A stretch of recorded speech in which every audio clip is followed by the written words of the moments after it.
was cold and snowy on the island of Sodor. The village children had built a snow engine. They were excited. The winter holidays were here. People were coming from far and wide to visit the island.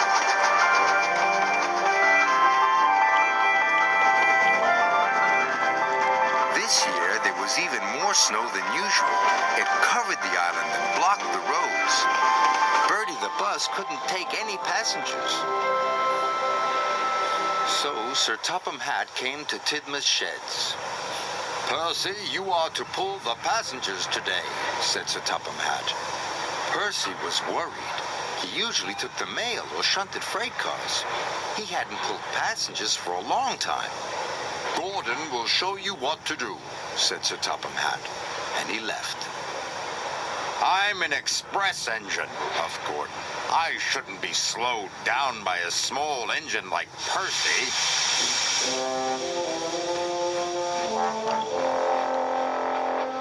Gordon went with Percy to the depot, but when Percy backed up to collect his coaches, he bumped them very hard. "No, no, no! You need to puff smoothly," Gordon huffed impatiently. "Watch me. You'll soon learn how to pull passengers." Gordon backed smoothly up to his coaches and buffered up to them gently. "Very smooth," said the yard manager. "The best buffering I've ever seen." Gordon was so proud he thought his boiler would burst. Maybe teaching Percy will be fun," Gordon said to himself. "Then he'll see I'm the biggest and the best." Gordon pulled into Knapford Station. He rolled smoothly to a stop. "Perfect," Gordon chuffed. Then Percy pulled into the station. "Look at all those passengers," he gasped. He blew his whistle and wheezed lots of steam. "You're doing it all wrong," huffed Gordon. "Don't wheesh until your passengers are on board. Watch me." Gordon waited. When all the passengers were on board, he wheeshed some steam. Gordon was very proud. He liked showing Percy that he was the best. Gordon was having lots of fun, but Percy wasn't. Percy was fed up.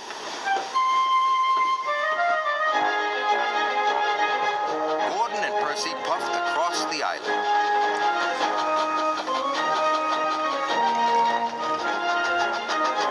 Gordon puffed through the snowy valley. Percy puffed under the icy bridge. Later, Gordon and Percy were at another station. Their passengers were all on board. Percy wheezed some steam. "You're learning a little bit," groaned Gordon, "but you're still not doing it right. Watch me." Gordon wheezed some steam and pulled out of the station. "Big blue show-off," puffed Percy. But Gordon wasn't listening. He was already puffing through the countryside. "I'm so clever," Gordon chuffed. "There must be someone else I can show." And there was. "Watch me," Gordon chuffed as he raced past James. "I puff nice and smoothly." Then he raced past Toby. "Watch me. I'm the fastest and the best." Gordon puffed into the station. He was very excited. There were lots of people he could show off to. "Watch how smoothly I can go." Gordon was so busy showing off, he didn't see how icy the track was. Gordon slid right through the station and into a siding. Everyone watched as he puffed into a big pile of snow.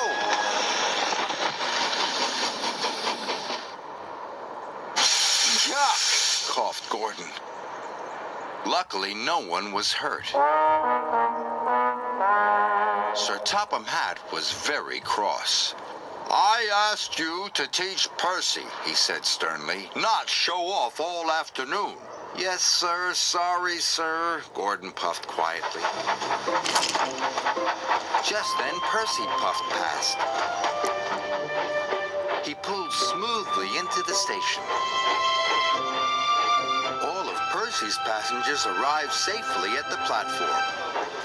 Gordon's passengers had to walk through the snow.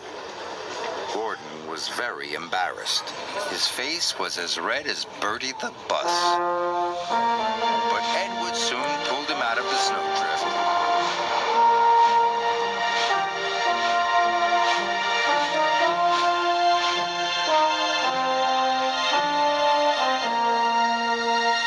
Later that evening, it was time to go home. The passengers were all aboard Gordon and Percy. Gordon wanted to show Percy how smoothly he could puff. But then he remembered sliding into the snowdrift.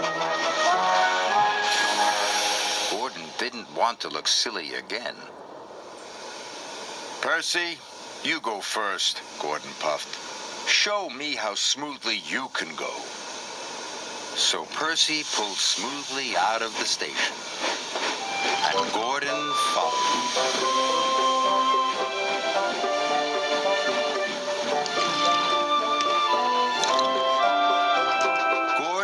Percy puffed through the snowy countryside, and Gordon didn't show off once.